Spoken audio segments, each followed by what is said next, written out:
I'm Madison Miller, and today I'm interviewing Chris Herren. Chris, how do you think your presentation was received by the students at Seneca? So far, so good. I thought the juniors and seniors were great. It's intimate audience. It's the smallest of the schools that I presented to in this district.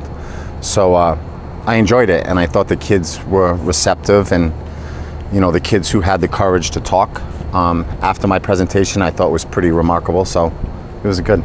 That's good. What is the most important message you want the students to take away from your presentation?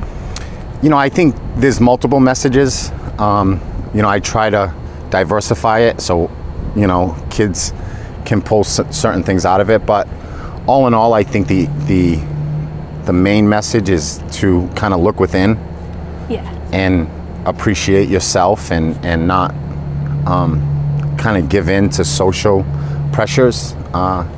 And hopefully kids walk out of there and kind of do a deep dive into self-discovery. That's awesome. Why did you choose the color purple for your campaign? I chose it because I was impacted by a young girl at a high school who was wearing a purple t-shirt who said out loud that she was a sober student. I think it takes a lot of courage to say that. I speak to about 200 high schools a year, and it's the first I've heard it. So out of respect for her, transparency, honesty, and courage, I wanted to start something on that with her message on her behalf. That's awesome. And other than speaking engagements, what else does the Herren Project Purple do? So the Herren Project, we assist a lot of families who are struggling with substance use. We pay for people to go to treatment.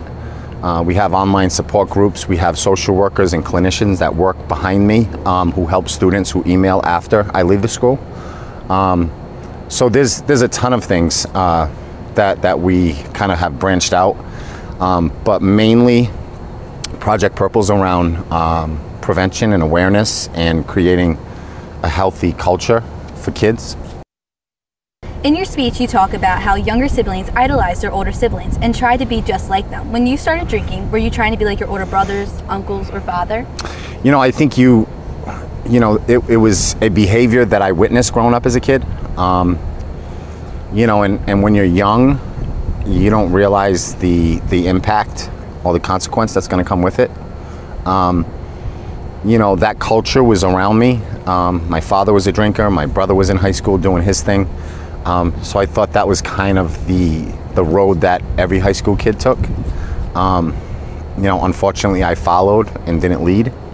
I wish, in hindsight, looking back, I did it differently. But yeah. Thank you. What encouraged you to drink at 14?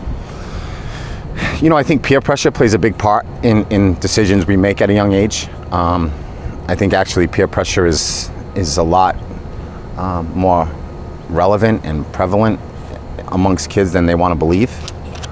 I think there's a lot of kids out there doing things that they thought they wanted at this age, but because they have friends that are doing it, they followed. So peer pressure is big. I think the culture you grow up in has an impact on you, as well as just what you deal with internally.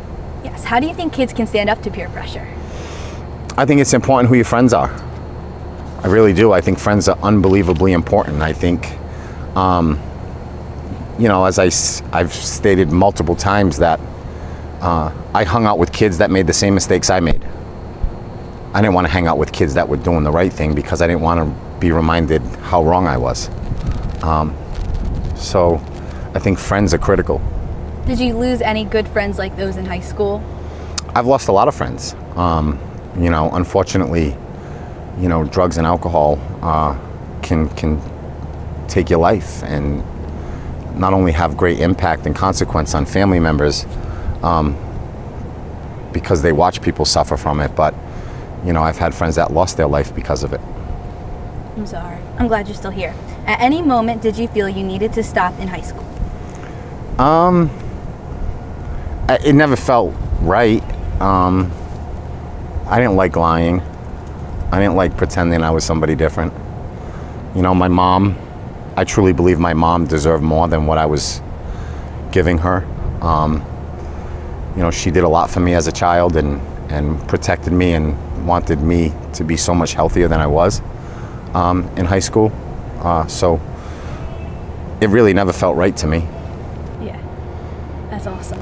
What is the best thing about your job?